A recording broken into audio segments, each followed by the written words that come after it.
One of the things that you have said in a post-budget interview to us and to everyone else is about how a cut does not necessarily translate into consumption. And I want to just take one small data point for our viewers to absorb. We have seen in the last year, small savings go up to 6 lakh crore. This year also 4.25 lakh crore that is projected. Markets, a lot of investment is happening, and crypto also a lot of money has been invested. So is that why you are saying that a cut does not necessarily translate into consumption? It is adding to your small savings interest burden? I'm not clear exactly what cut you're referring to, but if you're saying that personal income tax. Personal income tax. Yes, I think the evidence is very clear from Western countries that money in the hands of the non-poor doesn't necessarily stimulate consumption, especially in an economy where the kinds of things that the non-poor would like to spend on are largely restricted by activity restrictions, by physical restrictions, and by many other supply chain constraints. So, giving money in the hands of the non-poor is unlikely to stimulate consumption, whether given through a tax cut or given through a cash transfer. And we have evidence in India of the cash transfer, substantial cash transfers were made during the first phase of COVID in the early part of 2020. And there were studies that showed that the approximately 30 to 40% of those cash transfers, even to the non-rich, non-middle class, were saved. Because, so therefore, 100 rupees of cash doesn't necessarily mean 100 rupees of expenditure.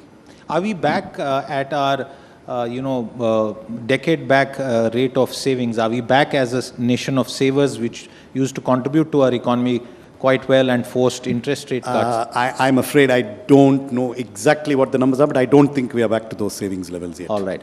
Mr. Pandey, I'm coming back to you. I'll come back to the two of them. And if we have occasion to ask a few questions, we'll try and accommodate that on the remaining part of the session. Sir, why has Bharat Petroleum Corporation not been sold so far?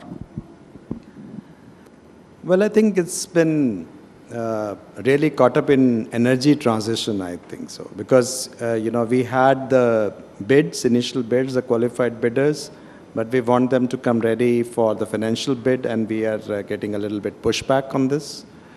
So, as I said, that you need two hands to clap in a competitive bidding process. We are taking process forward. There's nothing on our side. But I think it's a bit of a oil sector and the coal sector and the carbon economy and so on. And this ticket size is very large in this transaction. Would it be reasonable to say that for now it is kind of on the back burner?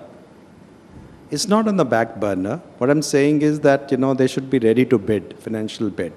And in a competitive, you see, everything in the government that we do, there's no bilateral process.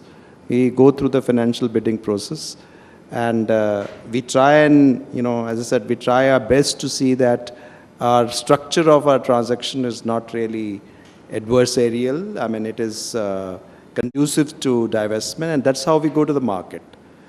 Absolutely, and we will wish you well that you are able to find a white knight, just like you found the Tatas for Air India, for Bharat Petroleum. If I can continue with you, sir, and I want to take up the next big theme, which is the Life Insurance Corporation of India, and start by saying that we had the opportunity at India Today and Business Today last year to run some programming under the title of the Great Indian IPO.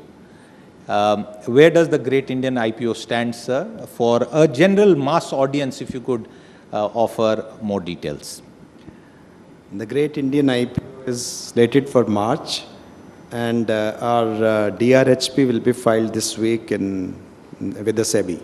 All right, sir. And is it possible for you to tell us whether the accruals from that sale will come in the current financial year or the next financial year? No, we are counting it in the current financial year. But again, as you say that, you have to keep in mind that we have policyholders there, and by law, we have policyholder reservation in this IPO, which is again a unique thing, going by the fact that policyholders have taken, have really blessed this organization for a long time. We want to them to be the stakeholders, shareholders, and possibly, they will be also offered discounts. And LIC is actually doing a big campaign of, as per the legislation, try and enlist them for their PAN accounts and demat accounts so that they can possibly participate. In addition, there will be huge number of retailers. If everything goes well, it will be a big moment for Indian stock market, because this is a very large organization. A big market cap is coming to the stock market, Indian stock market.